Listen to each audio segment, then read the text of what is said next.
And that's what the labor movement does. When labor has organized and mobilized, it has lifted all boats. We would not have had the minimum wage in the United States of America unless labor had organized and mobilized. We would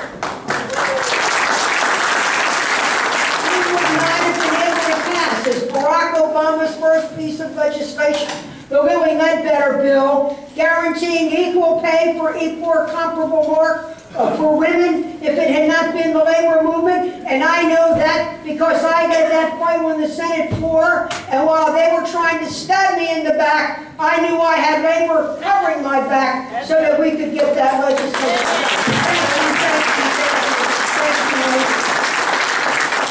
And I know that every advancement in terms of worker safety and safety for the American people came because labor organized.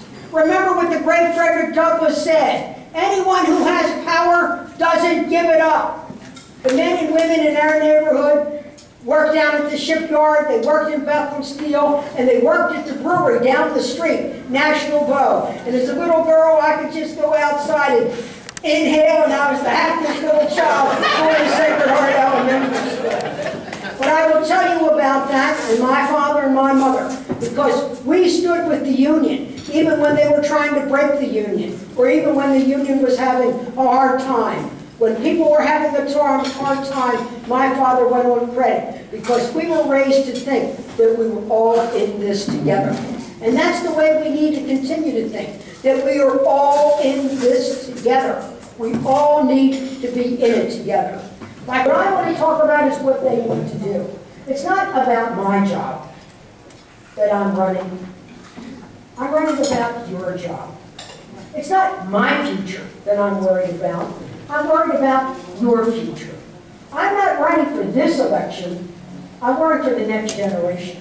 And this is why I'm here. And I'm glad you invited me to come here. And I'll come back again and talk like this again and again. Why? Because what is it they want to do? They want to change America. They want us to race to the bottom rather than race to the top. Then, in our own government, they're going to want to continue to contract out. They'll contract out the federal jobs to the private contractors, and the private contractors contract out to India, to a fast track to Mexico, a slow boat to China, and so on.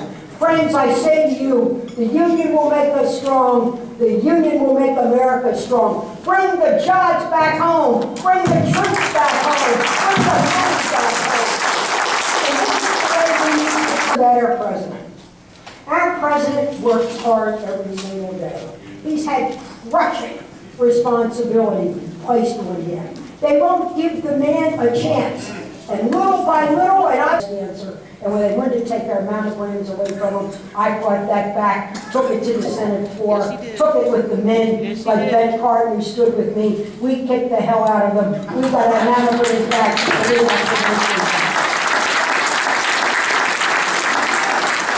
So this is what we need to be fighting for. The power of now. What we have won now and what they want to do. Remember, it is not Barack Obama that has a radical agenda. It is them.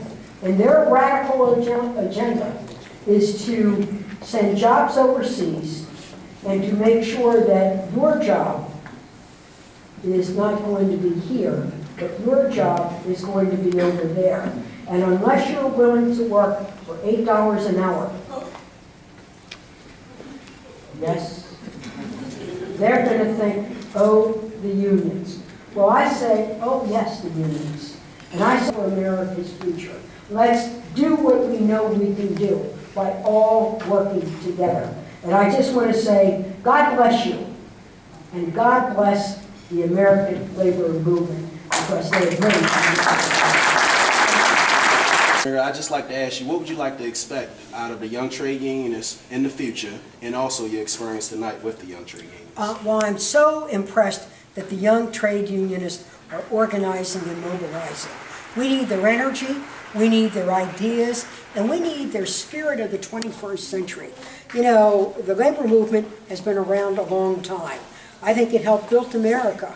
We wouldn't be the United States of America today had not the labor movement organized to make sure we have a living wage, to do everything we could for safety on the job and safety in our community.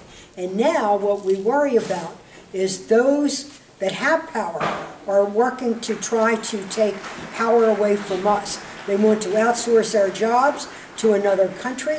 They want to downgrade our wages and even privatize Social Security and turn their grandmother's Medicare into a voucher program. So we say to the young trade unionists, we know you want to change the world. We know that we want to make sure that you have a job that makes a wage worthwhile,